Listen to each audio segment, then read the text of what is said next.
আউযুবিল্লাহি মিনাশ শাইতানির রাজিম বিসমিল্লাহির রহমানির রহিম মান যাল্লাযী ইখরাজুল্লাহা কারজান হাসানান ফাউযাইফাহু লাহু আলাহু আজরুন কারীম। কে আছে যে আল্লাহকে দিবে উত্তম ঋণ, তাহলে তিনি বহুগুণে বৃদ্ধি করে দিবেন, তাদের জন্য আছে মহা পুরস্কার।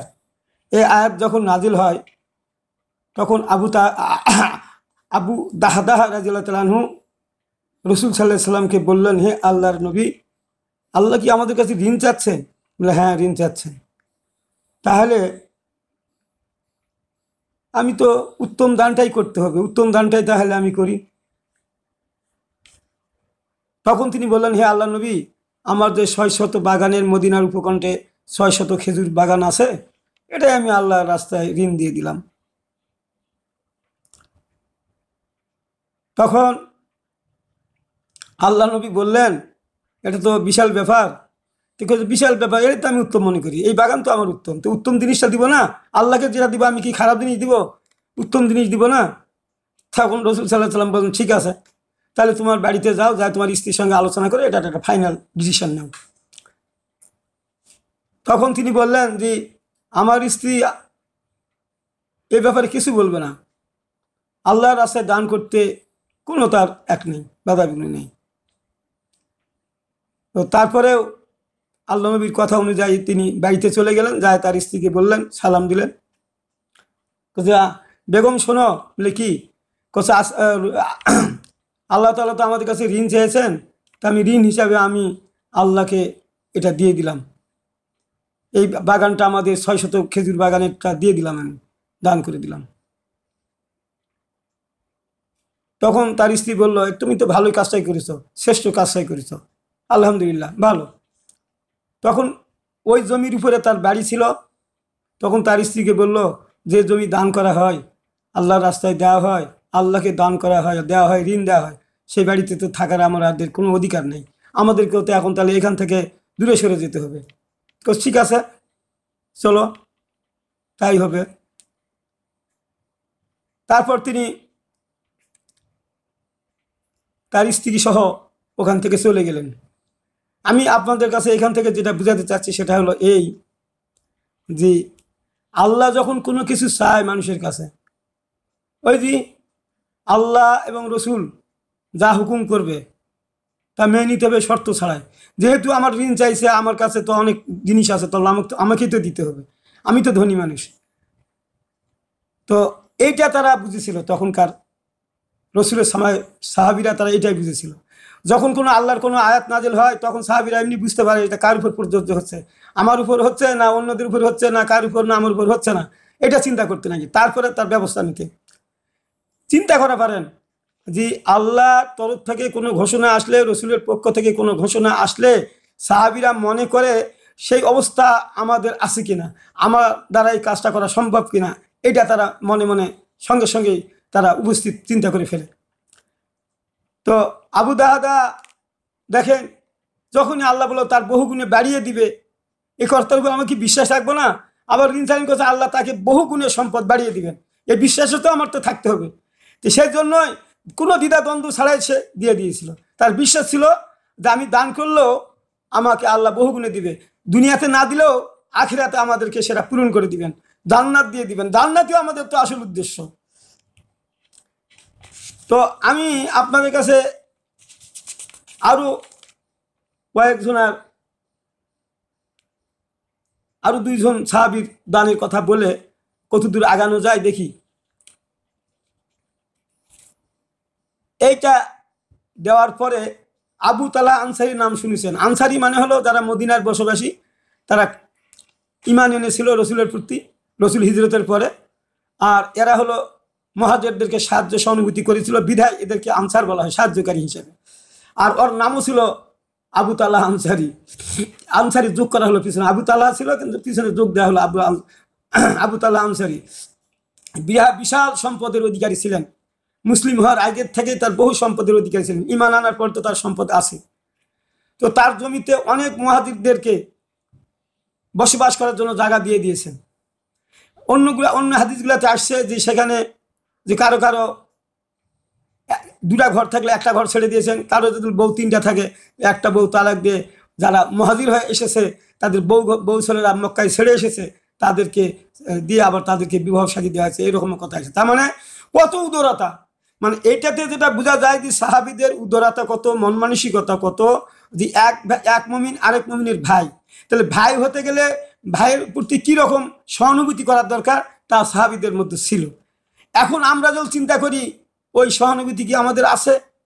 আমরা কি কোনো জায়গায় কারো বাড়ি করতে দেই না, আর ওই রকম আমাদের দেওয়ার মন মানসিকতাও নাই।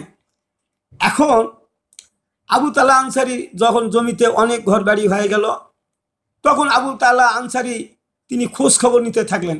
এগুলা তো দেখভাল করতেছেন তো রসুল সাল্লাল্লাহু আলাইহি সাল্লাম, সাহাবীগণেরাই তাদের খাওয়া দাওয়া করার দেখভাল করতেছেন, কারণ তারা তো সব ছেড়ে এসছে, খালি হাতে এসেছে মদিনায়। একদিন ঘুরতে ঘুরতে সব তাঁবুতে ঘুরতে এক তাঁবুতে যায়, দেখলেন একটা ছেলে একটা মাও তারা পাক করতেছে, এক করতে ব্যস্ত করতেছে। তো জিজ্ঞাসা করলেন, মেয়েটা খুব পদ্মানিসীন মহিলা, পদ্মা তো তখন অত নাজিল হয় নাই, তো যাই হোক পদ্মা তো পরে আসছে, পঞ্চম ষষ্ঠ হিজরি মাঝপথে সূরা নূর এবং সূরা আহজাব দিয়ে পঞ্চম ষষ্ঠ হিজরির মধ্যখানে নাজিল হয় পর্দার আয়াত। তো ওই সুলাইমা পাক শাক করছিলেন, তখন তিনি জিজ্ঞাসা করলেন যে তোমার স্বামী কোথায়? তাই কাছে আমার স্বামী তো মুসলমান হন নাই, তিনি হিজরত করেন নাই, তিনি তো মক্কায় আছেন। ওই শুনে চলে গেলেন। যায় রসুল সাল্লাল্লাহু আলাইহি সাল্লাম বললেন যে হুজুর অমুক জায়গাতে এক মহিলা আসছে, তো তার নাম সুলাইমা, তো তার তো স্বামী মুসলমান হন নাই, হিজরত করেন নাই। এক পর্যায়ে অন্য হাদিসে পাওয়া যায় যে না, উনি হিজরত করে আসছিলেন, পরক্ষণে ইসলাম গ্রহণ করার দাবি জানালে সে অস্বীকার করে, যার ফলে সে মদিনা থেকে আবার প্রত্যাবর্তন করে মদিনায় এই মক্কায় ফিরে আসে। তো যাই হোক, ওইদিকে আমার যাওয়ার কথা নয়। রসুলের কাছে প্রস্তাব দিয়েছিলেন তিনি যে আল্লাহ নবী, তাহলে আমি তাকে একটু বিয়ে করতে চাই। রসুল সাল্লাল্লাহু সঙ্গে সঙ্গে রাজি হলেন, কারণ আবু তালহা আনসারী বিশাল ধনাঢ্য ব্যক্তি। তো রসুল সাল্লাল্লাহু আলাইহি সাল্লাম কারো যেন মারফতে, কোনো এক সাহাবীর মারফতে ওই সুলাইমার কাছে প্রস্তাব নিয়ে গেলেন। সুলাইমা বলল যে কে আমাকে বিবাহ করতে চাইছে সেটা বড় ব্যাপার না, সে কেমন লোক বলে, সে এই জমি যেখানে তোমাদের বসবাস করতেছ এই জমি সহকারে এই এলাকার সবগুলাই ওনার, খুব ধনাঢ্য ব্যক্তি। তো কাছে আমি বিবাহ করবো না ধনাঢ্য ব্যক্তিকে, আমি ধনাঢ্য ব্যক্তিকে বিবাহ করবো না, কারণ আমি যেহেতু স্বামী সব ছেড়ে জায়গা জমি ছেড়ে এসেছি রসুলের জন্য, আল্লাহর জন্য ছেড়ে আসতে পারি, আর এখানে আসি আমি ধনাঢ্য ব্যক্তিকে বিবাহ করবো না, এটা হবে না। তখন রসুল সাল্লাল্লাহু আলাইহি সাল্লাম আবার প্রস্তাব পাঠালেন। তখন তিনি প্রশ্ন রাখলেন যে হ্যাঁ আমি বিবাহ করব, যদি ওই ব্যক্তি যদি তার সম্পদগুলো আল্লাহর পথে খরচ করে, আল্লাহর পথে দান করে দেয়, তাহলে আমি তার সঙ্গে বিয়ে বসতে রাজি আছি। এই রাজি হওয়ার কারণে রসুল সাল্লাল্লাহু আলাইহি সাল্লাম তড়িঘড়ি করে ব্যবস্থা করলেন। আর তাহলে মোহরানা কি হবে? মোহরানা তাদের দিতে হবে। সুলাইমা বলল আমি মোহরানা কিছু চাই নাই, আমি ইসলাম, আমার মোহরানা হলো ইসলাম, আল্লাহ এবং রসুলকে আমার এর সাক্ষী হিসাবে রাখলাম, আমার কোনো টাকা পয়সার দরকার নাই। বিবাহ শাদী হয়ে গেল। তারপরে সূরা আল ইমরানের কিছুদিন পর সূরা আল ইমরানের 92 নম্বর আয়াত নাজিল হলো, লান তানালুল বিররা হাত্তা তুনফিকু মিম্মা তুহিব্বুন, তোমরা তোমাদের প্রিয় বস্তু আল্লাহর পথে খরচ না করা পর্যন্ত কেহ পূর্ণ ইমানদার হতে পারবে না। মারাত্মক কথা না, যে আল্লাহর পথে কি খরচ করতে হবে? আমাদের এখানে বলা হচ্ছে যে তোমরা আল্লাহর পথে তোমাদের প্রিয় বস্তু দান না করা পর্যন্ত কেউ পূর্ণ ইমানদার হতে পারবে না। তো প্রিয় বস্তুটা কি? যেটা যতগুলা টাকা পয়সা আছে, সোনা চাঁদি আছে, গাছ গছালি আছে, উট দুম্বা ভেড়া আছে, তার থেকে প্রিয় বস্তু আমরা তো অনেকে, আমাদেরও তো আছে, আমরা তো অনেকে মনে করি আমাদের এই জমিটা সর্বশ্রেষ্ঠ, এটা ধান ভালো হয়, এটাতে এক হয় ভালো, ওই বাগানটাতে আম জাম ভালো হয়, এটা ভালো, এটা আমার জন্য আমার শ্রেষ্ঠ, যতগুলা জমা জমি আছে তার মধ্যে শ্রেষ্ঠ। এখন আবু তালহা আনসারী মনে করলেন যে এটাই তো আমার শ্রেষ্ঠ সম্পত্তি। আল্লাহর নবীকে জিজ্ঞাসা করলেন আবু তালহা আনসারী, হে আল্লাহ নবী, আল্লাহ তাআলা কি আমাদের কাছে কি এক চাইছেন, উত্তম ঋণ চাইছেন, উত্তম দান চাইছেন, খরচ করতে বলেছেন? বলে হ্যাঁ, আল্লাহ তো বলছেন। তখন তিনি বললেন যে হে রসুল, আমি আমার বিরিহে বাগান, খেজুরের বাগানটা আমি আল্লাহ রাস্তায় দান করে দিলাম। তখন রসুল একটু মুস্কি হাসলেন, কারণ হলো যত সাহাবীরা যুদ্ধ জিহাদ থেকে ঘুরে আসে, ওই ঘন বসতি, ওই ঘন গাছগাছালির নিস্তে দুপুরে তারা দম নিতেন, আরাম নিতেন। আজকে রসুল এই বাগানে গিয়ে আরাম করতেন। আর এই বাগানটাই তিনি দান করতে চাচ্ছেন, রসুলেরও ছিল এটা প্রিয় বস্তু। তো রসুল বললো, তুমি সুলাইমানের সঙ্গে তোমার স্ত্রীর সঙ্গে আলোচনা করে এটা ব্যবস্থা নাও। ঠিক আছে, হ্যাঁ আল্লাহ নবী, আমাকে তো শর্তই দিয়েছে, আমার বিবাহের শর্তই তো ছিল যে ইসলাম, যে আমার ধন সম্পত্তি আল্লাহর রাস্তায় সব বিলি করে দিতে হবে। আল্লাহ নবী বললেন যে না, তা তো ঠিক, তো ঠিক আছে যাও। যায় তার স্ত্রীকে বললো যে সুলাইমা, এই আয়াত নাযিল হলো, লান তানালুল বিররা হাত্তা তুনফিকু মিম্মা তুহিব্বুন, তোমাদের প্রিয় বস্তু আল্লাহর রাস্তায় ব্যয় না করা পর্যন্ত তোমরা কেহ পূর্ণ ইমানদার হতে পারবে না। হে সুলাইমা, আমার তো প্রিয় বস্তু বিরহে বাগান, আর বুর্জা নামক এক ওই কুয়া ছিল, ওই কুয়ার পানিও ছিল খুব ঠান্ডা, সকলেই পান করত, এটা আমি দান করে দিলাম। তখন সুলাইমা বলল, তুমি উত্তম কাজ করেছ এবং শ্রেষ্ঠ কাজ করেছ, আলহামদুলিল্লাহ। এটা যখন পড়লো, আমি আমি এই দানটাকে এমনভাবে গ্রহণ করতে পারি নাই, কিন্তু আমি মনে করি যে এটা করার দরকার। হাইরে, আমাদের কত খাদ্য নষ্ট হয়ে যায়, ভাত পাক করলে খাওয়ার পরে নষ্ট হয়, ফেলে দেয়। অনেকে গরুকে দেয়, আবার অনেকে গরুও দেয় না। বিশেষ করে আমার যেহেতু গরুও নেই, আমার বাড়ি নিজের বাড়িতে মানুষক দেয়, আবার কোনো সময় দিতে না পারলেও ফেলে দেয়। আমি বড় কষ্ট পাই। আমাদের বলা হয়েছে যে আমাদের যে কিছু বেশি হয় পাড়াপূর্তি গরিব মানুষকে দাও, তো তারা দেয়, দিতেও আবার অনেক সময় ভুল হয়, ফেলে দেয়। তো আমরা দান খয়রাত করতে চাই না, তাহলে আমাদের প্রিয় বস্তুগুলা দান খয়রাত করতে হবে না? এই আয়াতের উপরে আমি গুরুত্ব আরোপ করে আমি কিছুটা আমল করার চেষ্টা করি ভাইরা আমার। এরপরে আরেকটা হাদিস দেই, আবু তালা আনসারীর শেষ জীবনের হাদিস, শেষ জীবনের তার জীবনের ঘটনা। আবু তালা আনসারী শেষ জীবনের একটা আয়াত শুনি। এর মাঝপথে বহু সম্পদ তার ছিল, সমস্ত সম্পদগুলা তিনি ধীরে ধীরে ধীরে ধীরে দান করতে করতে নিঃস্ব হয়ে গেছেন, সব দান করে দিয়েছেন, কিচ্ছু নাই তার। একদিন মাগরিবের নামাজ পড়লেন রসুলের সঙ্গে মসজিদে নববীতে। হঠাৎ 3 জন আগন্তুক আসে, বলল যে আল্লাহর নবী, আমরা সকাল থেকে রাস্তা চলে আসছি, আমাদের সারাদিন খেতে পারিনি, আমাদের খুব খিদে লাগছে, আপনি যদি একটু খাওয়ার ব্যবস্থা করেন। আল্লাহ নবী দৌড়ে বাড়িতে গেলেন, মসজিদে নববী থেকে রসুলের বাড়ির কাছে, সঙ্গে লাগানো। যাই বললেন, বিবিরা বাড়িতে কি কিছু খানা আছে? 3 জন লোক আসছে। বলছে না, আমাদের বাড়িতে 3 জনের হবে না, খানা তো আছে কিন্তু 1 জনের হবে। রসুল সাল্লাম দৌড়ে বের হয়ে আসলেন, আসে বললেন, দেখো আমার বাসায় তো 1 জন লোকের খাওয়া হবে, তাহলে আর 2 জন কি করবো? আবু তালা আনসারী শর্ট করে বলে উঠলেন যে আল্লাহ নবী, আমাকে 1 জন দেন। হ্যাঁ তুমি নিয়ে যাও। আরেকজন নিয়ে গেল। তা আমি ওগুলার আর বর্ণনা করতে চাচ্ছি না, আমি আবু তালা আনসারী ঘটনাটা বলতেছি।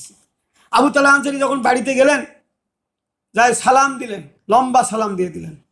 সালাম লম্বা দেওয়ার কারণে তার স্ত্রী বুঝতে পারলো কিছু না কিছু একটা ঘটেছে আজকে, তার মানে কাউকে না কাউকে মেহমান হিসাবে ডেকে নিয়ে আসছে, অথবা অন্য কোনো ব্যাপার আছে। তো যাই হোক, তো সালাম দিতে দিতে উনি বাড়িতে ঢুকলেন। যাই বললেন যে সুলাইমা, আমি তো একজন মেহমানকে নিয়ে এসছি, সমস্ত দিনতে তারা খাই নাই, হাঁটে আসছে, 3 জন আসছিল, রসুল 1 জন নিচে আর 1 জন অমুক নিয়ে গেছে, আর আমি 1 জনকে নিয়ে আসলাম, তো খানা আছে কি? তখন সুলাইমা বলতেছে যে দেখো, আনাস ইবনে মালিকের জন্য কিছু খানা আছে, তোমারও নেই আমারও নেই, ওই একটা ছেলের জন্য খানা আছে, তোমারও খানা নেই আমারও খানা নেই। এখন তখন আবু তালহা আনসারী বলল, সুলাইমা আমি কি করবো, আমি যদি দাওয়াত দিয়ে নিয়ে আসলাম, লোকটা ফিরেতেও দেওয়া যায় না। তখন বললো ঠিক আছে, আমি বুঝতে পারছি, সমস্যা নেই, আমি ব্যবস্থা করতেছি। তখন যেই কইছে আমি ব্যবস্থা করতেছি, তখন আবু তালহা আনসারী ওটা জানতে চাচ্ছে, কি ব্যবস্থা করেছো তুমি, কি ব্যবস্থা করতেছো? তখন বললো আমি ব্যবস্থা করতেছি, আমার আনাসকে আমার ছেলেকে আমি ঘুমাই দিয়ে দিব, ঘুমাই দিয়ে ওই ছেলের খাওয়াটাকু আমি ওই মেহমানকে দিব। যে তা কি করে সম্ভব? ওই মেহমান যদি আমাকে ছাড়া না খায় তাহলে কি হবে? তখন সুলাইমা খুব বুদ্ধিমতী ছিলেন, তিনি বললেন যে শোনো, মেহমান তোমাকে ছাড়া খেতে চাবে না, এটা ঠিক আছে, তবে বুদ্ধি আছে। তখন তো ল্যাম্পুর ব্যাপার ছিল ভাই, ল্যাম্পু কুফি যেগুলো আমরা বলতাম আগে, এখন তো আমাদের তো সব কারেন্টের আকাশে ডিপ লাইট টাইট, কত বাতির সমরায় আমরা চলছি, কোনো অন্ধকার নেই। তখনকার যুগে বা আমার জীবনের প্রথম যুগেও তাই ছিল, লন্ঠন, কুফি, ল্যাম্পো যেটা আমরা বলি, তো তারা ওটা ব্যবহার করতো। তো সোলাইমা বলল যে যখন ওখানে খানা তুমি নিয়ে যাবে, তখন কিন্তু তুমি হিকমতে বাতিটা ফুক দিয়ে হোক, যে করে হোক, বন্ধ করে দিবে আর কি, নিবে দিবে, কুপিটা নিবে দিবে। আর আমাদের পর আসছে তো ধীরে ধীরে তো অন্ধকার হয়ে আসছে। তখন তারপরে কি করব? তারপরে তুমি মেহমানকে খানা দিয়ে তুমিও প্লেট নিয়ে বসবে, থালা নিয়ে বসবে, তুমিও মেহমানের সঙ্গে চাটুম চুটুম করে খাবে, একটু মুখ নড়াবে। তখন মুস্কি হাসে বললো যে আরে সোলাইমার এত বুদ্ধি, সঠিক সঠিক, ঠিক আছে দাও, তাহলে দাও। এই মেহমান বসতে দিয়ে ওই মতো হিকমত করে বাতি নিবে দেওয়া হলো। আর বাতি বাতি করে চিল্লাতে, আর আমি ম্যাচ খুঁজে পাবো না, বাতির কোনো ব্যবস্থা করতে পারবো না। তখন মেহমানের পক্ষ থেকে আল্লাহ একটা ব্যবস্থা করেই দিবেন। তখন সোলাইমা বললো যে তখন আল্লাহ মেহমানের পক্ষ থেকে একটা কোনো কথা আসবে। তখন বাতি নিভে গেল, তখন এই সোলাইমা বাতি নিভে গেল, এখন কি করবো? বাতি দাও, বাতি দাও। কাছে আমিও তো বাতিটা পাচ্ছি না, খুঁজতেছি, কিন্তু কি করবো, একটু দেরি হচ্ছে। তখন মেহমান বলতেছে যে মা, তোমাকে আর বাতি খোঁজার দরকার নেই, অন্ধকারে আমরা খেতে পারবো, ওগুলো খোঁজার দরকার নেই, আপনাকে হয়রানি হওয়ার দরকার নেই। এই বসো ভাই, বসো, আপনি বসো, আমি বসে খাই। তো ঠিক আছে। ওই কথা অনুযায়ী মেহমানকে খানা দেওয়া হলো, আল্লাহ ওই খানাতে বরকত দিয়ে দিলেন। বাচ্চার খানা বড় মানুষ খাবে, আল্লাহ রহমত দিয়ে দিলেন। পুরা দমে খাই দিল সেই মেহমান, খাইয়ে দিল। এখন খাওয়া শেষ হলো, মেহমান এখন দেওয়া যেহেতু অন্ধকার, এটা বেশিক্ষণ দেরি করা ঠিক হবে না। তখন বলছে ভাই, তাহলে আপনি আমাকে মসজিদে নববীতে আমি চলে যাচ্ছি, তো ওরা তো আমার সাথীরা আছে। কথা হ্যাঁ ভাই যাও। ভাই খাওয়া কেমন হলো? বলছে আল্লাহ আমাকে খুব সুন্দর খালো, আলহামদুলিল্লাহ, আমি খুব সুন্দর খেলাম, আমার পেটটা ভরে খেলাম, আর এত সুন্দর লাগলো খানাটা আজকে আমার। খায় দেয় মেহমান সন্তুষ্ট হয়ে দোয়া করে চলে গেলেন। আমি আপনাদের কাছে বুঝাতে চাচ্ছি এই কথাটা, যে আচ্ছা বলেন তো, যার এত ধন সম্পদ ছিল, এত টাকা পয়সা ছিল, সোনা চাঁদি ছিল, মাঝপথে ব্যয় করতে করতে করতে করতে করতে করতে সমস্ত শেষ হয়ে গেল। শেষ হওয়ার পরেও এইরকম আমরা আমরা আমাদের জীবদ্দশায় আমরা আশেপাশে অনেক মানুষকে দেখেছি, ধনী ছিল, গরিব হয়ে গেছে, তখন তার স্ত্রী ছেলেমেয়েরা ওই লোকটাকে আর দেখতে পারে না, গালাগালি করে, এক করে, খেতে দেয় না। এই বুড়া পরে বল, সব তুই শেষ করেছিস, ই করেছিস, ই করেছিস। ছেলেপেলেরাও বলে, স্ত্রীও বলে, এই নিয়ে ঝগড়াঝাঁটি হয়, অনেক কিছু হয়, হয়তো স্বাভাবিক। এখন দেখেন, আবু তালা আনসারী সমস্ত শেষ করে দিয়েছে, তারপরেও তারা নিজেরা না খাইয়েও মেহমানকে খানা দিবে, তারপরেও তার স্ত্রী তাকে একথা বলল না যে হে তালহা, তুমি যখন আমার বাড়িতে খানাই দিতে পারো না, আর তুমি মেহমান নিয়ে আসো, তুমি কেন মেহমান নিয়ে এসো? ভৎসনা দিতে পারতেন না? দিতেন। আমাদের স্ত্রী হলে আমাকে তুলে তুলতো, আমরা তো নিজের খাবার তো নাই, তারপর মেহমান আমাদের বাড়িতে উঠতে দিত না। ঠিক কিনা বলেন ভাই? আপনারা সবাই নিজ নিজ অবস্থার উপর আমাদের চিন্তা করতে হবে, যে তারা সাহাবীরা কিভাবে জীবনযাপন করেছে, তাদের জীবন কত কষ্টের ছিল, তারপরে তো যুদ্ধ জেহাদটা মাথার উপর চেপে আসে। দেখেন সুলাইমা কত আল্লাহ ভক্ত মহিলা ছিলেন, স্বামী কি কিচ্ছু বললেন না, সন্তুষ্ট হয়ে আলহামদুলিল্লাহ পড়েছিলেন। আমি উসমান গনির কিছু দানের কথা বর্ণনা করে আমি সংক্ষিপ্তভাবে শেষ করে দিতে চাই। উসমান গনির তো নাম আপনারা সবাই শুনেছেন, উসমান গনির নাম আপনারা সবাই শুনেছেন, সবাই জানেন। উসমান গনি রাদিয়াল্লাহু তাআলা আনহু রসুলের কাছে তো থাকতেন সাহাবীরা মোটামুটি। তো যাই হোক, রসুল সাল্লাল্লাহু আলাইহি সাল্লাম নিকট রসুল সকলকে ডাকলেন তাবুক ময়দানে যুদ্ধের জন্য, এই যুদ্ধে দান করার জন্য সকলকে। এবং যেহেতু তখনকার পরাশক্তি রুম সম্রাটের বিরুদ্ধে 3 লক্ষ সৈন্যবাহিনীর বিরুদ্ধে যুদ্ধ হবে, আর আমাদের 30,000 সৈন্যবাহিনী মুসলমানদের রেডি যখন হয়ে গেল, তখন এই লোকগুলো যাবে, আসবে, খাবে দাবে, বহু টাকার প্রয়োজন। এই ব্যাপারে যখন সব লোকদেরকে আমভাবে দিলেন, বললেন যে সকলকে যেতে হবে এবং সকলকে খাদ্য যার যেটুকু আছে দিয়ে দিতে হবে। তো সেই দানে কি করেছিলেন জানেন? তাবুক যুদ্ধের যে দানটা ছিল, সে উসমান গনি 29.5 কেজি দিয়েছিলেন রূপা, সোনা দিয়েছিলেন 5 কেজি, আর উট দিয়েছিলেন 200, আর পরে দান করেছেন আরও 100 উট, মোট 300 উট দান করেছিলেন তবুক যুদ্ধে। ওয়াদা ছিল আরও 100 ঘোড়া। তারপরে তিনি মোট 600 ঘোড়া দান করেছিলেন এই যুদ্ধে। 1000টি উটও দান করেছিলেন, এই ঘোড়া দান করেছিলেন। তাহলে সাহাবীদের দান কত শক্ত মজবুত ছিল, কত শক্ত মজবুত ছিল। ওসমান গনি ধনীও ছিলেন, ধনী থাকলেও আমাদের এখন দেশে ধনী নাই, ক টাকা দেয়। এখন যখন আপনার দান চান কত কুঁতে পাদে কোনো রকম করে 500, 1000, 2000, 5000 দেয়। তবে এখন ইদানিং কিছু কিছু যারা দেখি শুনতে পাই আমি যে অনেকেই দান করে 50,000, 1 লাখ টাকা পর্যন্ত দান করে, এটাও আমি শুনতেছি। তো যাক, ভালো ভালো, এটা ভালো, সংবাদটা ভালো। তো এখানে কতগুলো দান করেছিলেন, এখানে আবু বকরের কথাটা আসে। আবু বকরের কথাটা সময় তো কুলাচ্ছে না, আর তো একটু ভালো, অনেক সময় কেটে গেল। আচ্ছা, আমি দ্বিতীয় খণ্ডে আবার বলতেছি, যতদূর পারা যায় আমি এটা শেষ করে দিয়ে আবার পরবর্তী ধরতেছি, নাহলে শেষ হবে না। একদিন রাসূল সাল্লাল্লাহু আলাইহি সাল্লাম কাছে এক ব্যক্তি এসে জিজ্ঞাসা করলো, হে আল্লাহর নবী, আমি ব্যবসা বাণিজ্য করে খেতাম, কিন্তু হঠাৎ করে আমার গাধাটা বা ঘোড়াটা মারা গিয়েছে। তা আমি তো ভিক্ষা করে খেতে চাই না, আমি ব্যবসা করে খেতে চাই। তা আপনি যদি একটা আমার ব্যবসার ঘোড়া বা গাধা বা উট দিতে পারেন, তাহলে আমি ওইটা নিয়ে ব্যবসা করে খাবো, আপনি এটা দিয়ে ব্যবস্থা করে পারেন। তখন রাসূল সাল্লাল্লাহু আলাইহি সাল্লাম এই কথা শুনে, রাসূল সাল্লাল্লাহু আলাইহি সাল্লামের কাছে ওই সময় কোনো ব্যবস্থা ছিল না। রাসূল সাল্লাল্লাহু আলাইহি সাল্লাম একটা সিরকুট লেগে তার হাতে দিয়ে বললেন, যাও অমুক জায়গাতে উসমান গনির বাড়ি আছে, উসমান গনি আছে, মানুষকে জিজ্ঞাসা করো, যাই উসমান গনির হাতে এই সিটটা দাও, দিলে তোমার ওই ব্যবস্থাটা হয়ে যাবে। ওই লোকটা ওইটা নিয়ে যখন চলে আসলেন উসমান গনির কাছে, তো উসমান গনির কাছে মানুষ বললো যে ওই লোকটা উসমান গনি। তো দেখে যে উসমান গনি ওই তুলা নাড়িয়ে দিছে, তুলা দিয়ে জাল দিয়ে ঢাকাই দিছে। তো কিছু কিছু তুলা জালের ভিতর দিয়ে বের হয়ে উড়ে উড়ে যাচ্ছে। তখন ওই লাফায় লাফায় এগুলা ধরছে, ধরে ধরে আবার জালের মধ্যে ঢুকাই দিচ্ছে।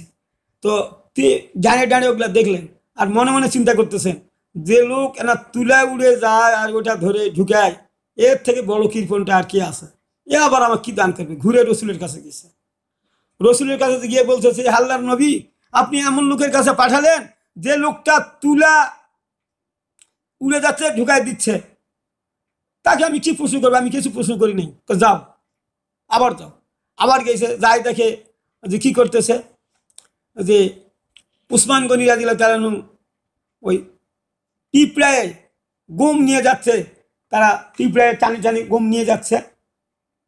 তো ওগুলা আবার শানটে শুনতে আনে ওই স্তূপ করে আবার স্তূপের মধ্যে রাখতেছে। ওইটা খাড়াই থেকে দেখে বলছে, না, এই ব্যক্তি কিছুই আমাকে দিতে পারে না, এই পিঁপড়া নিয়ে যাচ্ছে, পিঁপড়া কতটুকু নিয়ে যাবে। তখন ফিরে আসলেন রসুলের কাছে, আসে বললেন যে আল্লাহর নবী, আমি তো তার যে ব্যবহার দেখে আমার তো কৃপণ মনে হলো, আর ওই লোক আমাকে কি দিবে, পিঁপড়া একগুলো খাদ্য নিয়ে যাচ্ছে আর সেগুলো জোড়া জোড়ে আনি হচ্ছে। তারপরে রসুল সাল্লাল্লাহু আলাইহি ওয়াসাল্লাম, তুমি কি তাকে চিঠিটা দাও নাই? বলে, না।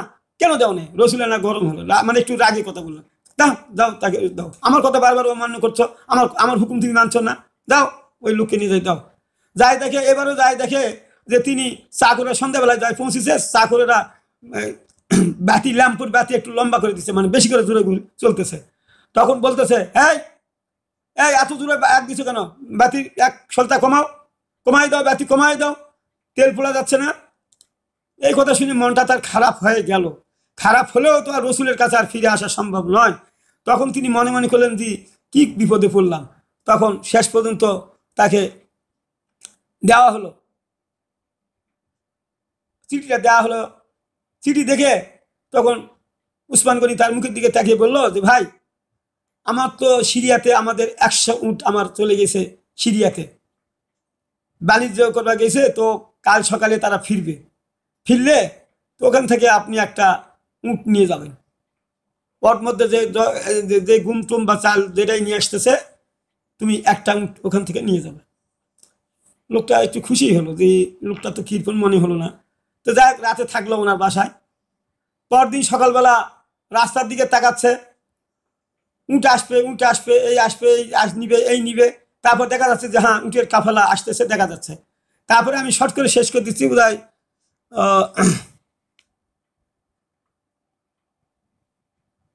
তো আস্তে আস্তে দেখা গেল যে হ্যাঁ কাছে চলে আসলো, 100 উট আসলো।